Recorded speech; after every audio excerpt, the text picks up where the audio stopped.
Team win!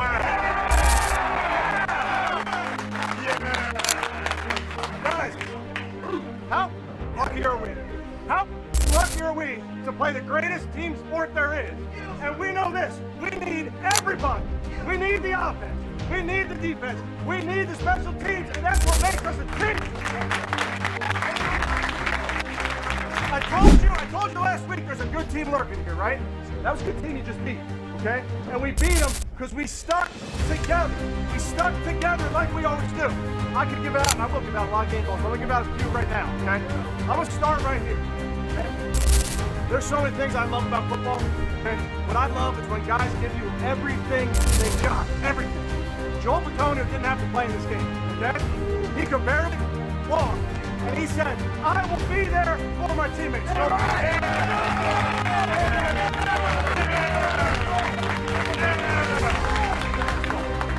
How about that team win? That's how Kevin Stefanski started. No hesitation, no fancy words, just raw passion. And in that moment, you could feel the entire locker room erupt. But let's be real, this wasn't just another coach hyping up his guys. This was Stefanski reminding the world and his team that the Cleveland Browns are more than just a roster. They're a family built on sacrifice, on grit, and on surviving the chaos of an NFL season. Now, think about this. Stefanski looks his players in the eyes and asks, how lucky are we? How lucky are we to play the greatest team sport there is? But let me flip that around. How lucky are the Browns to even have survived this roller coaster season? How lucky are they that guys like Joel Bitonio, who could barely walk, stepped up and said, I'll be there for my teammates. That's not luck, that's heart, that's sacrifice. And in today's NFL, where contracts and controversies often overshadow the game, sacrifice stands out. And here's the real kicker, Stefanski didn't just praise effort. He demanded unity. We need everybody. We need the offense. We need the defense. We need special teams. You see, that's not just talk. That's a subtle challenge. Because when the Browns fall apart, it's usually because one side of the ball collapses. And Stefanski? He's basically saying not anymore. This wasn't just about beating the Packers. This was about proving the Browns could stick together when it matters most. But here's where things get even more controversial. Stefanski straight up said, there's a good team lurking here. Now hold on. Did you catch that? Not, we are a good team. Not, we've arrived. He said, lurking. Translation, even Stefanski knows this roster hasn't reached its ceiling. He knows the Browns are still figuring out who they are. And that's both inspiring and damning. Inspiring because he sees untapped potential. Damning because it's late in the season and your head coach is still calling you a team that's lurking. So, Browns fans, I've got to ask you, is Stefanski's optimism enough? Do you believe this team is really on the rise, or is he just selling hope after one win? Now, let's break down the moments that defined this speech. Stefanski started handing out game balls, and this wasn't just about stats. This was about stories. First up, Joel Bitonio. The man could barely walk. He didn't have to play. Nobody would have blamed him for sitting out. But he laced up, dragged himself onto that field, and gave his team everything he had. That's old school football. That's the kind of thing that gets remembered in franchise history. And Stefanski made sure his teammates saw it. He said, Joel didn't have to play. But he said, I'll be there for my teammates. Now tell me this, what does that say about the culture in Cleveland right now? Are we finally seeing a team where players put each other first? Or are moments like this rare exceptions in a locker room still struggling for identity? In the NFL, pain is temporary, but moments like Joel Bitonio's sacrifice? That's forever. And then came the celebration of the young guys. Number 10. His first career touchdown. Stefanski didn't just clap for him. He stopped the room. He gave the spotlight. He made it clear, this team isn't just about veterans dragging themselves through battles. It's about the future stepping up when it counts. And that's where it gets interesting, because if you've been paying attention to Browns camp, the name everyone's been buzzing about isn't just their veterans. It's Shedeur Sanders. Yeah, Prime's son. And while Stefanski didn't mention him in this speech, you can bet he's watching closely. Because when a young player proves he can carry the weight, when a rookie proves he can lead, that changes everything. And it's only a matter of time before the Browns coaching staff has to make big, uncomfortable decisions about who gets the keys to this offense moving forward. But back to the moment. Stefanski looked around that locker room and pointed out leadership. And one name stood out, number 9. The birthday boy, playing when the team needed him most. That's another example of Stefanski's theme, sacrifice and unity. Because when leaders put the team first, everyone follows. Leadership isn't about birthdays. It's about being there when your brothers need you most. Complimentary football. We got to stop on defense. We needed one. I looked at him, and he knew it was coming. Number 93, another field goal.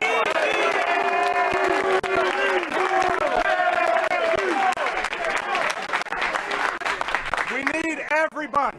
We need everybody. Andre Schmidt has been through it. Andre, guys, as you know, Andre's been through a lot. All right, you've been through a lot. We got your back. We got your back. And I know who's watching that field goal go through. That was your mom. Congratulations.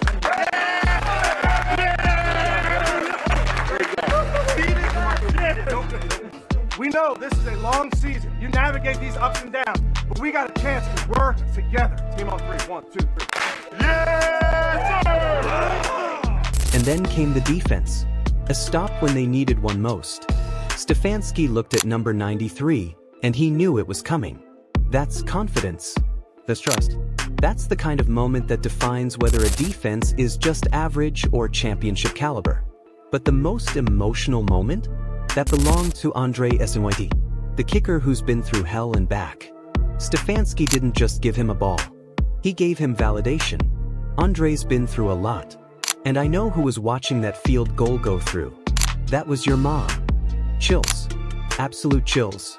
You don't write speeches like that. That's raw, that's real, and that's what connects a locker room. And this is where Stefanski's brilliance really shows. He knows football is a long season.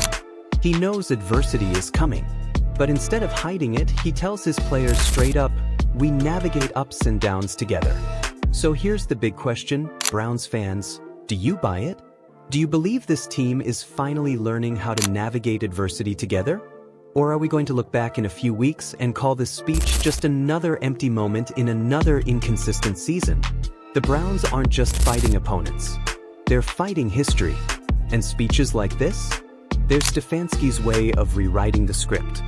Let's not sugarcoat it. This was one of Stefanski's strongest locker room moments as Browns head coach. But speeches don't win playoff games. Sacrifice doesn't erase bad play calling. Unity doesn't guarantee wins in December when the injuries pile up and the spotlight gets hotter. And that's the tension Stefanski is living in right now.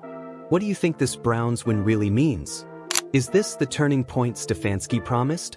Or just another emotional high before the next collapse?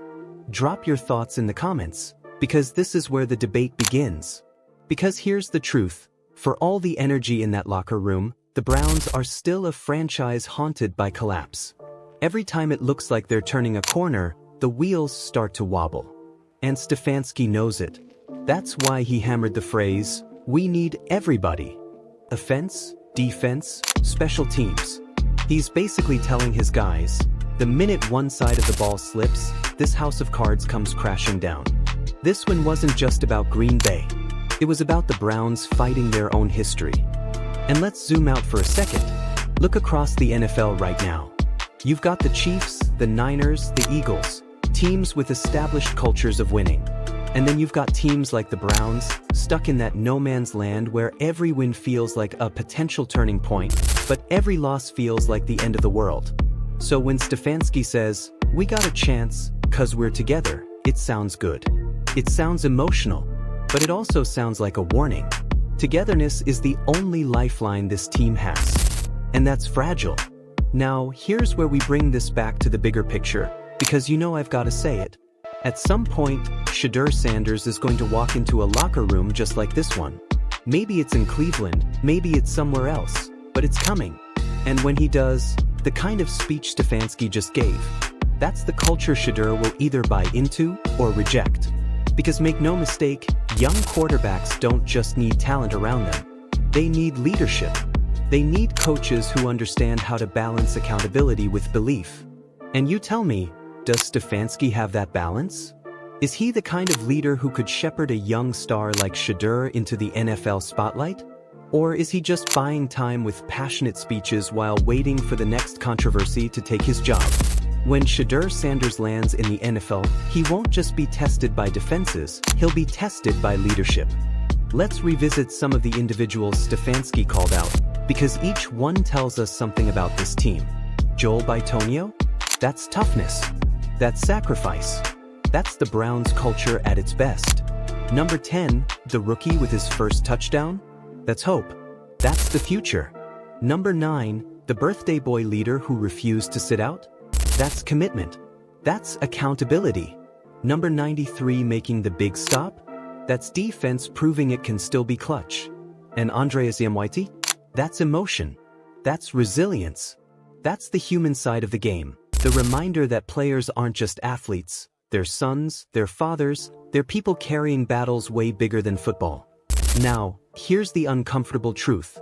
Moments like these don't always translate into long-term success. NFL history is littered with feel-good locker room speeches after wins that didn't matter by season's end. But the Browns don't just need motivation. They need identity. And that's what Stefanski is fighting for every time he stands in front of his players. So Browns fans, let me throw this back at you. Do you think these individual stories are the seeds of something bigger? Or are they just isolated feel-good moments we'll forget when the next loss hits? In Cleveland, the margin between culture and collapse has never been thinner. And let's be honest here, Stefanski knows his job isn't safe. A few losses, and the same media praising his emotional leadership today will be tearing him apart tomorrow. That's why he leans so hard on the theme of togetherness. Because when you can't promise wins, you can at least promise unity. But here's the catch. Unity only matters if it translates onto the field. The Browns can't afford to beat the Packers one week and collapse against a weaker opponent the next. And that's the Browns' curse, isn't it? They can rise to the occasion against strong teams, but they falter when consistency is required. Consistency, not passion, is what separates contenders from pretenders. And I know some of you are probably wondering, why bring Shedeur Sanders into this at all?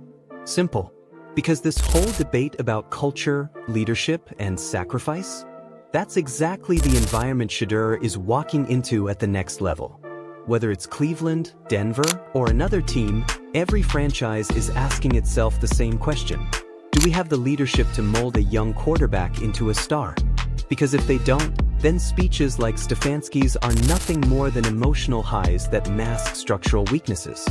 And Shedeur, or any rookie quarterback, would be stepping into a culture that can inspire you one day and crush you the next. We can't end this without talking about the heart of Stefanski's speech, the reminder that this is a long season. He didn't celebrate like the season was won. He didn't crown his guys after one win. He reminded them that ups and downs are coming, and that the only chance they have is to stay together. That's the part of the speech that separates hype from wisdom. But let me challenge you with this. Is that enough?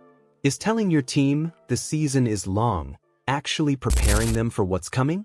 Or is it just a nice way of saying, brace yourself for more heartbreak?